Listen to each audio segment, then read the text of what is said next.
حضرت عائشہ رضی اللہ تعالیٰ عنہ سے روایت ہے، انہوں نے فرمایا اللہ کے رسول صلی اللہ علیہ وسلم کو وضو میں یہ بات پسند تھی کہ جب وضو کریں تو دائیں طرف سے شروع کریں، اور جب کنگھی کریں تو دائیں طرف سے کنگھی کرنا شروع کریں، اور جب جوتا پہنیں تو پہلے دایاں جوتا پہنیں۔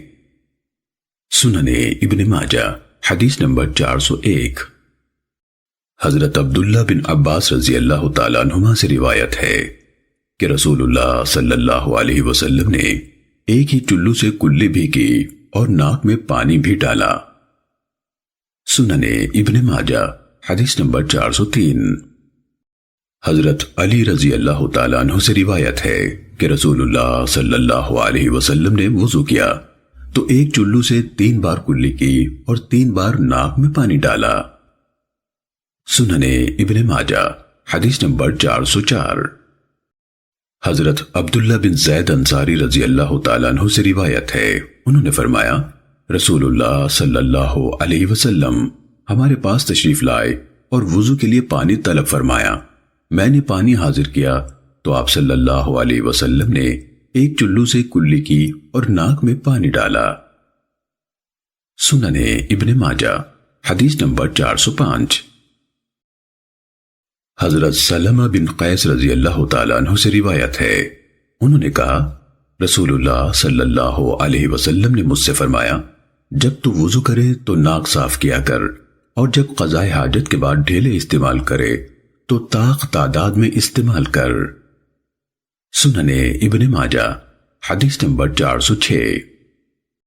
حضرت لقید بن صبرہ رضی اللہ تعالیٰ عنہ سے روایت ہے، انہوں نے فرمایا میں نے عرض کیا اے اللہ کے رسول مجھے وضو کے بارے میں ارشاد فرمائیے۔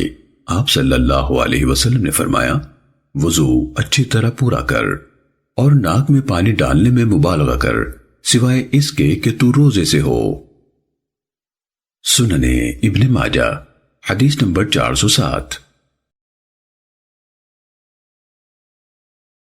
حضرت عبداللہ بن عباس رضی اللہ تعالیٰ عنہما سے روایت ہے رسول اللہ صلی اللہ علیہ وسلم نے فرمایا 2-3 بار اچھی طرح ناک صاف کرو۔ سنن ابن ماجہ حدیث نمبر 408۔ حضرت ابو ہریرہ رضی اللہ تعالیٰ عنہ سے روایت ہے کہ رسول اللہ صلی اللہ علیہ وسلم نے فرمایا جو شخص وضو کرے اسے چاہیے کہ ناک جھاڑے، اور جو استنجا کے لیے ڈھیلے استعمال کرے اسے چاہیے کہ طاق تعداد میں استعمال کرے۔ سنن ابن ماجہ حدیث نمبر 409۔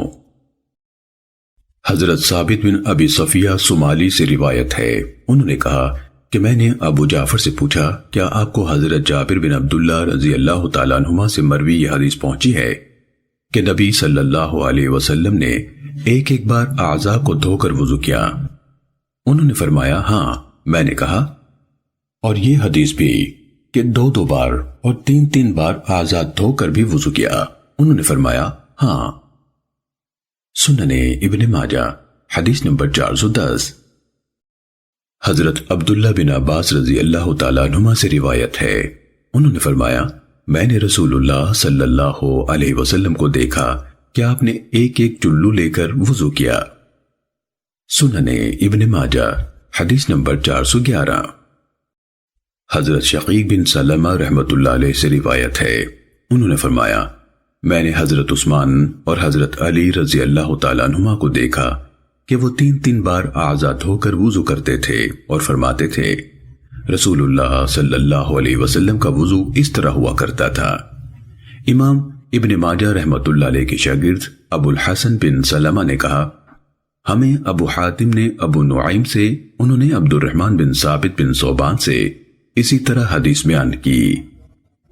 سنن ابن ماجہ حدیث نمبر 413۔ حضرت عبداللہ بن عمر رضی اللہ تعالیٰ عنہما سے روایت ہے کہ انہوں نے 3-3 بار اعضاء دھو کر وضو کیا اور اسے رسول اللہ صلی اللہ علیہ وسلم کا عمل قرار دیا۔ سنن ابن ماجہ حدیث نمبر 414۔ حضرت عائشہ رضی اللہ تعالیٰ عنہ اور حضرت ابو ہریرہ رضی اللہ تعالیٰ عنہ سے روایت ہے کہ نبی اکرم صلی اللہ علیہ وسلم نے 3-3 بار اعضاء دھو کر وضو کیا۔ سننے ابن ماجہ حدیث نمبر 415۔ حضرت عبداللہ بن ابی اوفا رضی اللہ تعالیٰ عنہ سے روایت ہے، انہوں نے فرمایا میں نے رسول اللہ صلی اللہ علیہ وسلم کو دیکھا کہ آپ نے 3 بار اعضاء دھو کر وضو کیا اور سر کا مسح 1 بار کیا۔ سننے ابن ماجہ حدیث نمبر 416۔ حضرت ابو مالک اشعری رضی اللہ تعالیٰ عنہ سے روایت ہے، انہوں نے فرمایا رسول اللہ صلی اللہ علیہ وسلم 3 بار اعضاء وضو دھو کر وضو کرتے تھے۔ سننے ابن ماجہ حدیث نمبر 417۔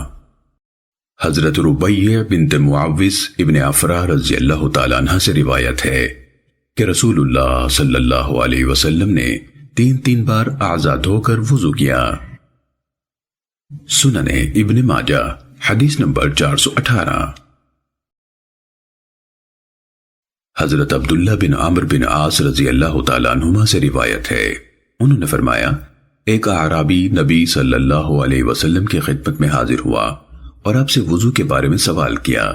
آپ صلی اللہ علیہ وسلم نے اسے 3 بار اعضاء دھو کر وضو کر کے دکھایا، پھر فرمایا وضو یہ ہوتا ہے، جس نے اس پر اضافہ کیا اس نے برا کیا، حد سے تجاوز کیا اور ظلم کیا۔ سننے ابن ماجہ حدیث نمبر 422۔ حضرت عبداللہ بن عباس رضی اللہ تعالیٰ عنہما سے روایت ہے، انہوں نے فرمایا میں رات کو اپنی خالہ ام المومنین حضرت میمونہ رضی اللہ تعالیٰ عنہ کے ہاں ٹھہرا۔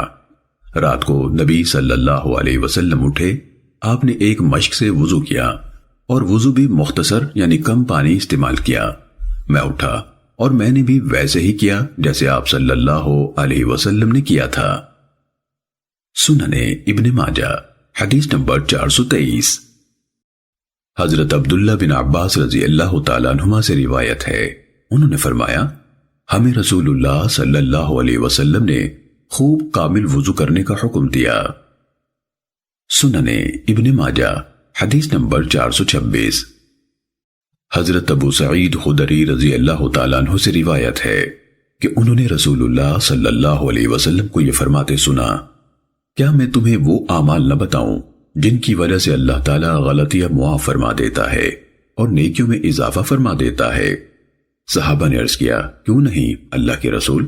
آپ صلی اللہ علیہ وسلم نے فرمایا اس وقت کامل یعنی سوار کر وضو کرنا جب سردی وغیرہ کی وجہ سے دل نہ چاہتا ہو، اور مسجدوں کی طرف زیادہ قدم اٹھانا، اور ایک نماز کے بعد دوسری نماز کا انتظار کرنا۔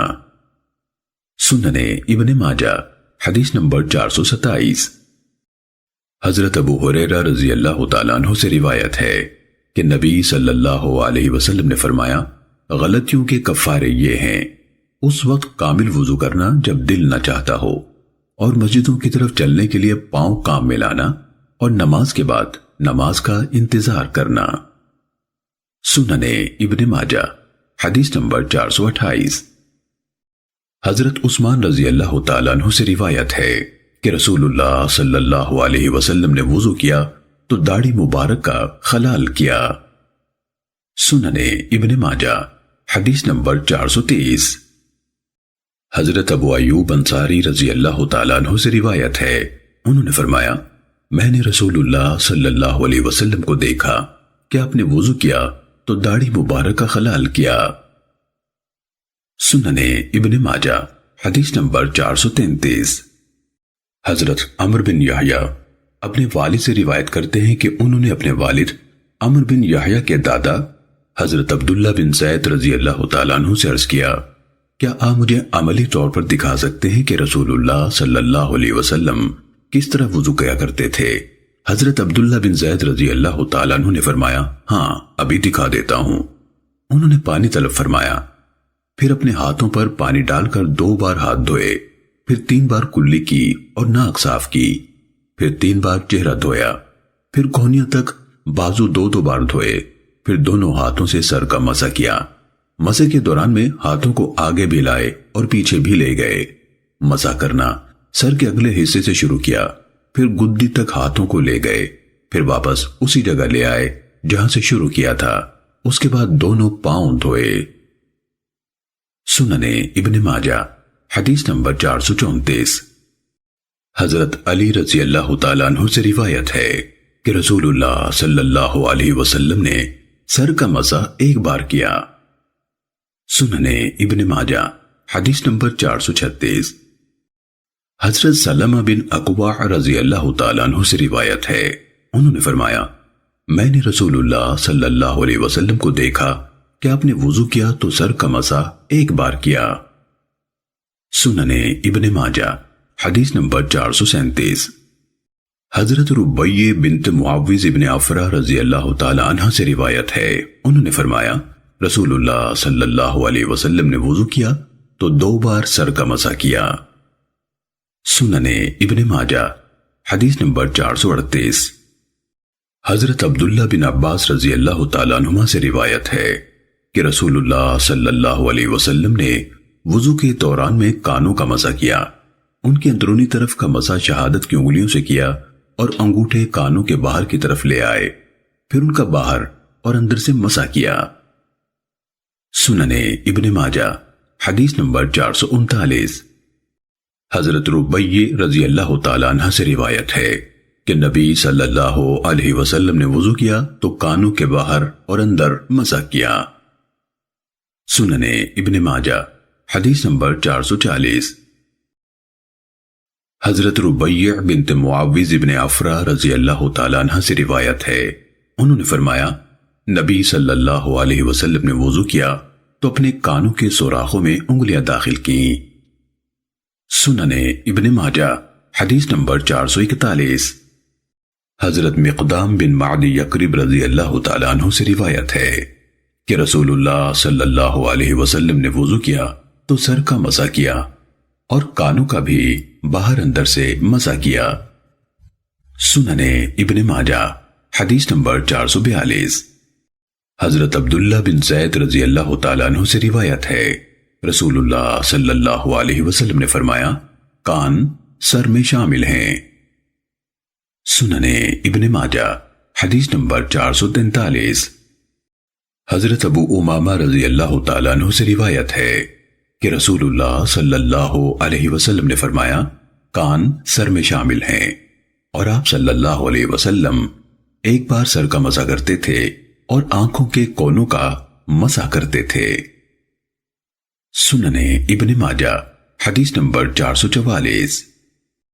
حضرت ابو ہریرہ رضی اللہ تعالیٰ عنہ سے روایت ہے رسول اللہ صلی اللہ علیہ وسلم نے فرمایا کان سر کا حصہ ہیں۔ سننے ابن ماجہ حدیث نمبر 445۔ حضرت مستورد بن شداد رضی اللہ تعالیٰ عنہ سے روایت ہے، انہوں نے فرمایا میں نے دیکھا کہ رسول اللہ صلی اللہ علیہ وسلم نے وضو کیا تو ہاتھ کی چھوٹی انگلی سے اپنے دونوں قدموں کی انگلیوں کا خلال فرمایا۔ امام ابن ماجہ رحمۃ اللہ علیہ کے شاگرد ابو الحسن القطان نے یہی روایت اپنی سند سے رسول اللہ صلی اللہ علیہ وسلم سے اسی طرح بیان کی ہے۔ سننے ابن ماجہ حدیث نمبر 446۔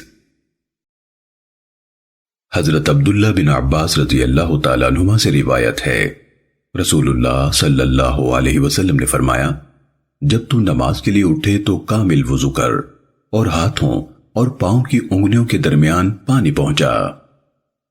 سننے ابن ماجہ حدیث نمبر 447۔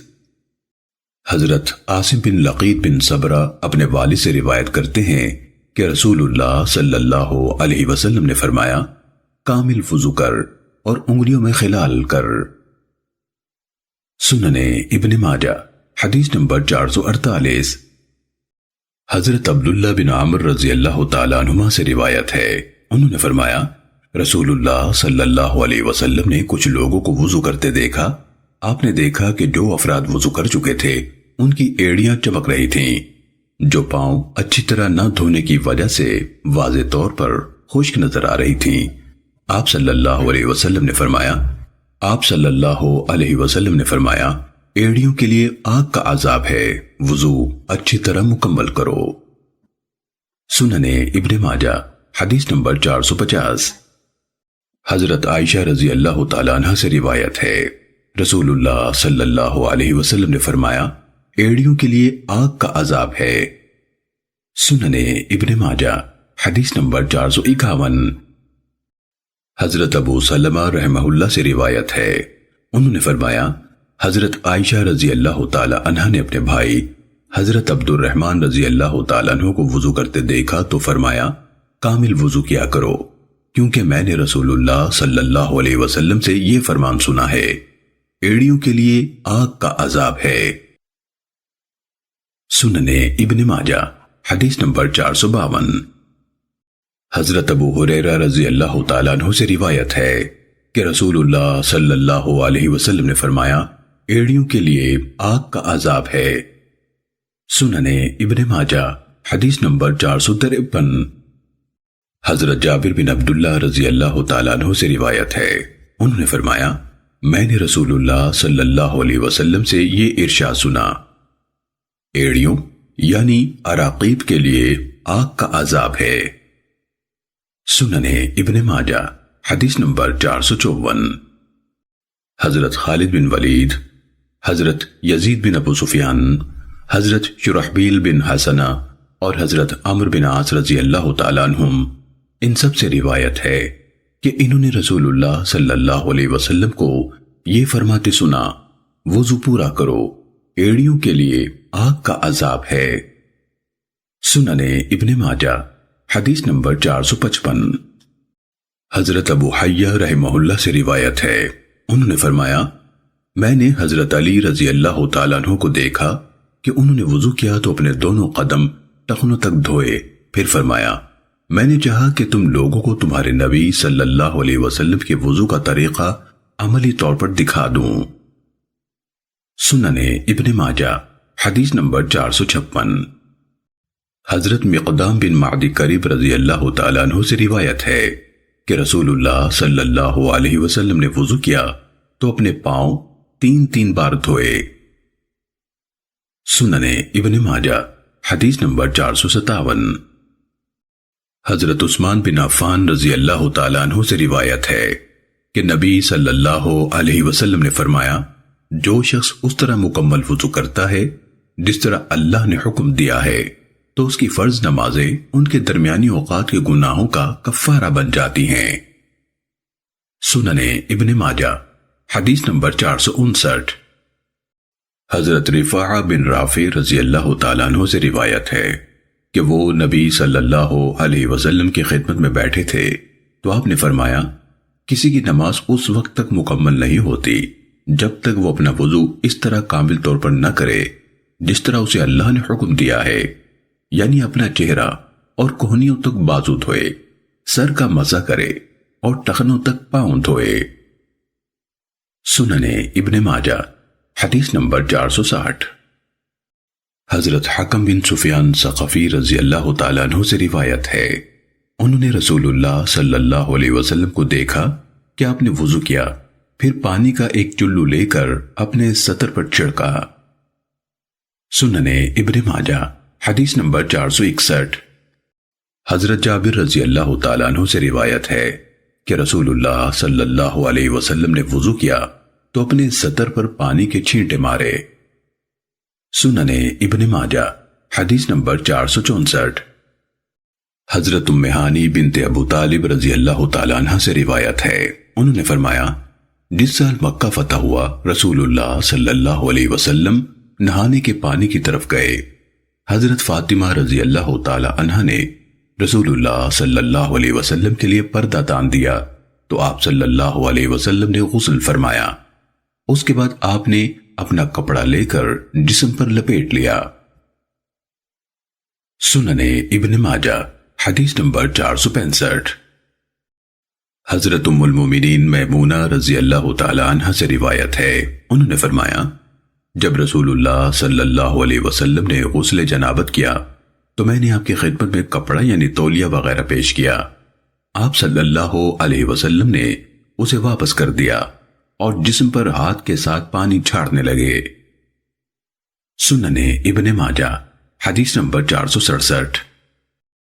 حضرت عمر ابن الخطاب رضی اللہ تعالیٰ عنہ سے روایت ہے، رسول اللہ صلی اللہ علیہ وسلم نے فرمایا جو بھی مسلمان وضو کرتا ہے اور وضو بھی اچھی طرح کرتا ہے پھر کہتا ہے اشہد ان لا الہ الا اللہ وحدہ لا شریک لہ واشہد ان محمدًا عبدہ ورسولہ۔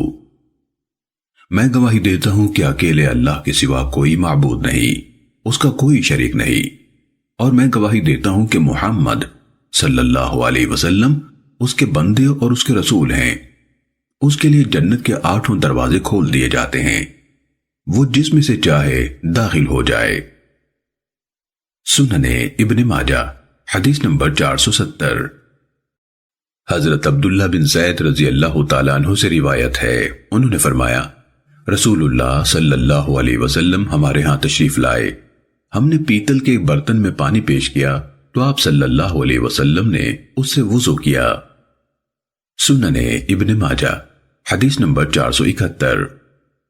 حضرت ام المومنین زینب بنت جحش رضی اللہ تعالیٰ عنہ سے روایت ہے کہ ان کے ہاں پیتل کا ایک ٹب ہوا کرتا تھا، انہوں نے فرمایا میں اس میں پانی ڈال کر رسول اللہ صلی اللہ علیہ وسلم کے سر مبارک میں کنگھی کیا کرتی تھی۔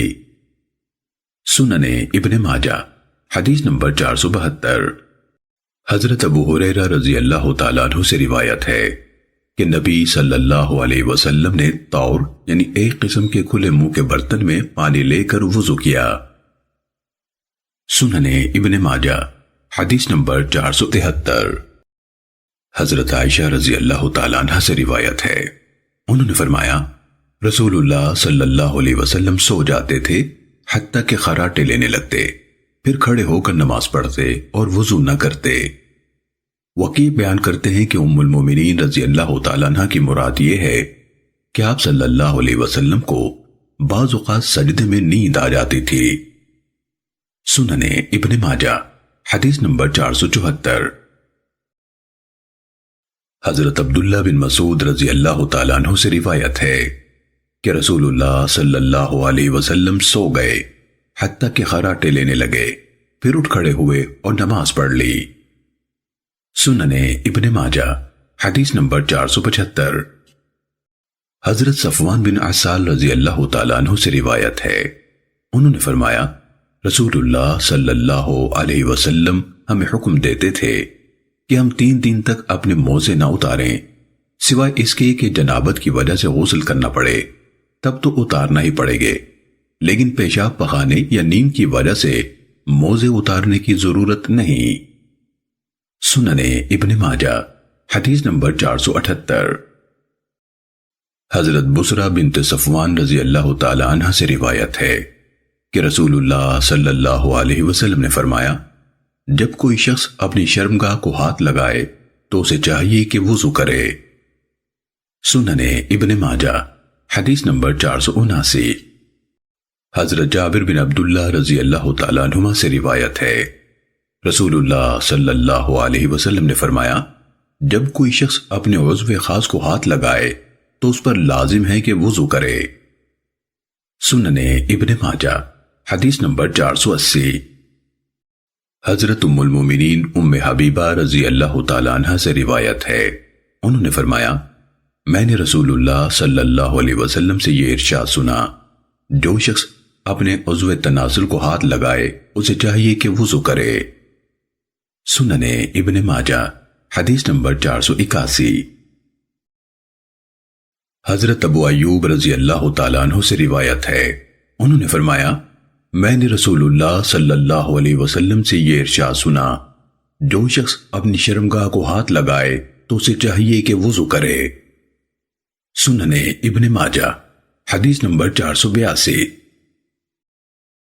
حضرت قیس بن طلق حنفی اپنے والد حضرت طلق بن علی رضی اللہ تعالیٰ عنہ سے روایت کرتے ہیں، انہوں نے فرمایا میں نے سنا کہ کسی نے رسول اللہ صلی اللہ علیہ وسلم سے عضو خاص کو ہاتھ لگانے کے بارے میں سوال کیا تو آپ صلی اللہ علیہ وسلم نے فرمایا اس سے وضو لازم نہیں آتا، وہ بھی تیرا ایک حصہ ہے۔ سنن ابن ماجہ حدیث نمبر 483۔ حضرت ابو ہریرہ رضی اللہ تعالیٰ عنہ سے روایت ہے نبی صلی اللہ علیہ وسلم نے فرمایا جس چیز میں آگ تبدیلی کر دے اس کے کھانے کی وجہ سے وضو کرو۔ حضرت عبداللہ بن عباس رضی اللہ تعالیٰ عنہما نے فرمایا کیا میں گرم پانی پی کر اس کی وجہ سے بھی وضو کروں؟ حضرت ابو ہریرہ رضی اللہ تعالیٰ عنہ نے فرمایا، بھتیجے، جب تم رسول اللہ کی کوئی حدیث سنو تو مثالیں نہ بیان کیا کرو۔ سنن ابن ماجہ حدیث نمبر 485۔ حضرت عائشہ رضی اللہ تعالیٰ عنہ سے روایت ہے، رسول اللہ صلی اللہ علیہ وسلم نے فرمایا، جس چیز کو آگ نے چھوا ہو اس کے کھانے پینے کی وجہ سے وضو کرو۔ سنن ابن ماجہ حدیث نمبر 486۔ حضرت جابر بن عبداللہ رضی اللہ تعالیٰ عنہما سے روایت ہے، انہوں نے فرمایا، نبی صلی اللہ علیہ وسلم، ابو بکر اور عمر رضی اللہ تعالیٰ عنہما نے روٹی گوشت کھایا اور وضو نہ کیا۔ سنن ابن ماجہ حدیث نمبر 489۔ امام زہری سے روایت ہے، انہوں نے فرمایا، میں خلیفہ ولید یا خلیفہ عبد الملک کے ساتھ رات کے کھانے پر موجود تھا۔ جب نماز کا وقت ہوا تو میں وضو کرنے کے لیے اٹھ کھڑا ہوا تو حضرت جعفر بن عمر بن امیہ نے فرمایا، میں اپنے والد حضرت عمر رضی اللہ تعالیٰ عنہ کے بارے میں گواہی دیتا ہوں کہ انہوں نے رسول اللہ صلی اللہ علیہ وسلم کے بارے میں گواہی دی کہ آپ نے آگ سے تیار شدہ کھانا تناول فرمایا اور پھر نیا وضو کیے بغیر نماز ادا فرمائی۔ اس پر حضرت علی بن عبداللہ بن عباس نے فرمایا، میں بھی اپنے والد حضرت عبداللہ بن عباس رضی اللہ تعالیٰ عنہما کے بارے میں یہی گواہی دیتا ہوں۔ سنن ابن ماجہ حدیث نمبر 490۔ حضرت ام سلمہ رضی اللہ تعالیٰ عنہ سے روایت ہے، انہوں نے فرمایا، رسول اللہ صلی اللہ علیہ وسلم کی خدمت میں بکری کے کندھے کا گوشت پیش کیا گیا۔ آپ نے اس میں سے تناول فرمایا، پھر نماز پڑھی اور پانی کو ہاتھ بھی نہ لگایا۔ سنن ابن ماجہ حدیث نمبر 491۔ حضرت سوید بن نعمان انصاری رضی اللہ تعالیٰ عنہ سے روایت ہے کہ صحابہ رضی اللہ عنہم اللہ کے رسول صلی اللہ علیہ وسلم کے ساتھ خیبر کی طرف جہاد کے لیے روانہ ہوئے۔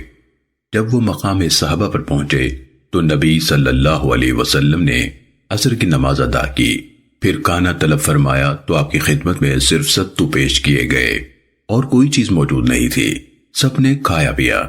پھر آپ صلی اللہ علیہ وسلم نے پانی طلب فرمایا اور کلی کی، پھر کھڑے ہو کر ہمیں مغرب کی نماز پڑھائی۔ سنن ابن ماجہ حدیث نمبر 492۔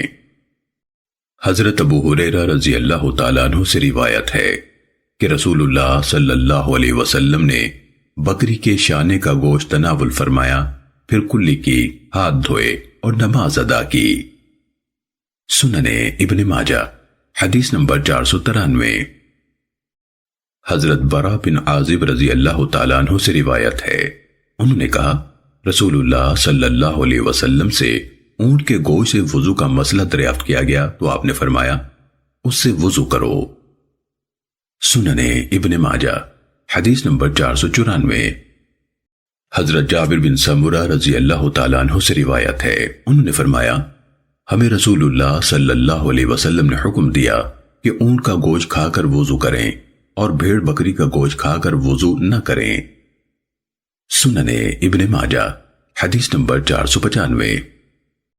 حضرت عبداللہ بن عباس رضی اللہ تعالیٰ عنہما سے روایت ہے، نبی صلی اللہ علیہ وسلم نے فرمایا، دودھ پی کر کلی کر لیا کرو کیونکہ اس میں چکناہٹ ہوتی ہے۔ سنن ابن ماجہ حدیث نمبر 498۔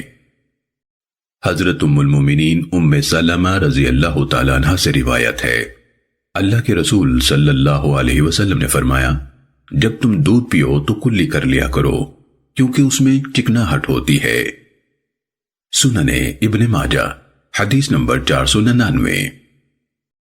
حضرت سہل بن سعد ساعدی رضی اللہ تعالیٰ عنہ سے روایت ہے کہ رسول اللہ صلی اللہ علیہ وسلم نے فرمایا، دودھ پی کر کلی کر لیا کرو کیونکہ اس میں چکناہٹ ہوتی ہے۔ سنن ابن ماجہ حدیث نمبر 500۔